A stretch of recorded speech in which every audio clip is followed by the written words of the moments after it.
My fellow comrades, my full name is Fabou Sanneh, otherwise Fabou.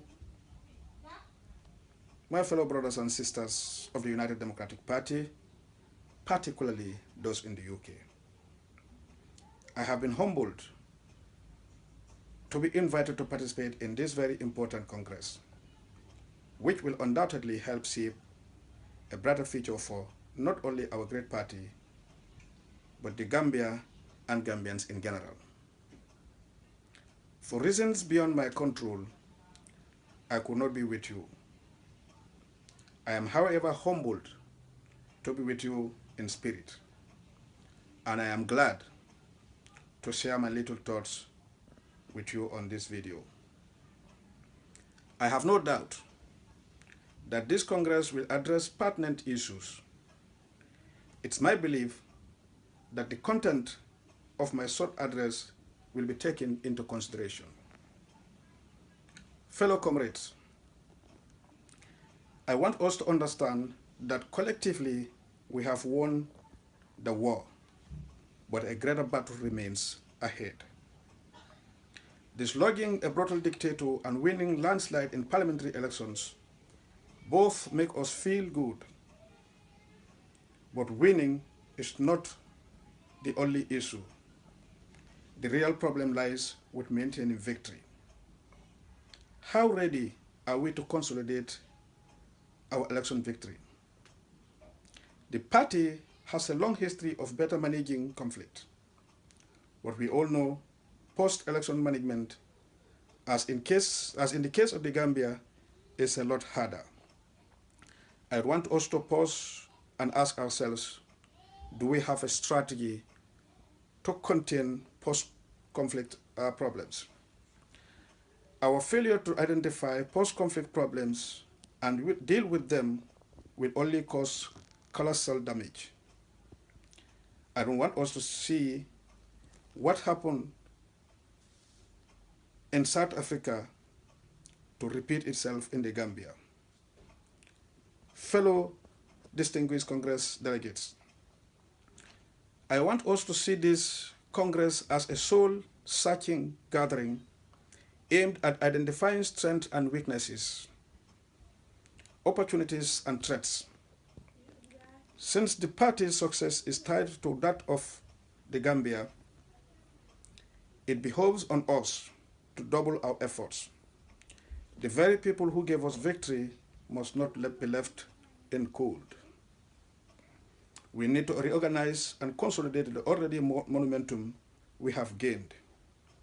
This is especially necessary at the grassroots level. Both the party leadership and its elected parliamentarians have great roles to play in this. Fellow comrades, whether we agree or not, the UDP's success or failure depends on its leadership.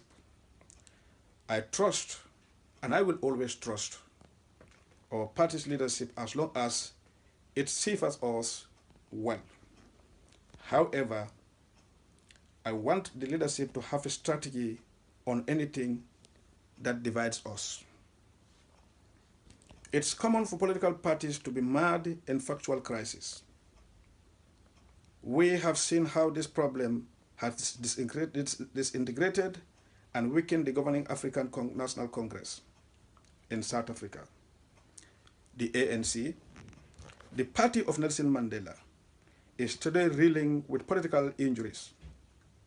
I want the UDP leadership to think ahead of how to diffuse any separatist agenda as our salvation lies in unity. Fellow comrades, I want to think outside the box. As an important arm of the party, I want you to ponder over the future of the UDP. As the saying goes, future belongs to those who plan their future. Let's identify where the party's future lies. For instance, we need to know which voter demography handed over victory to us. I also wish to salute Mr. Sheikh Sedili, the man who has added value meaning and flavor to the UDP. I admire Mr. Sedley's intellect, patriotism, and bravery to join the United Democratic Party. This is a great victory for the party. He tasked himself to be an ambassador of the party, dissecting policy and political issues to the understanding of the layman. I want us to applaud Mr. Sedley for his selfless services to this nation. It's better late than never. Sheikh Sedley, you are in the right party. Whilst the likes of Mr. Sedley are busy defending the party, I think the party should have a clear strategy on addressing toxic messages aimed at sowing seeds of discord. We have seen how some people have been bent on doing their best to paint negative images of the UDP. I don't think it is wise to ignore these repeated negative propagandas. Let's remember that repeated messages end up taking over. Fellow comrades, I cannot conclude without touching on an issue that remains my obsession.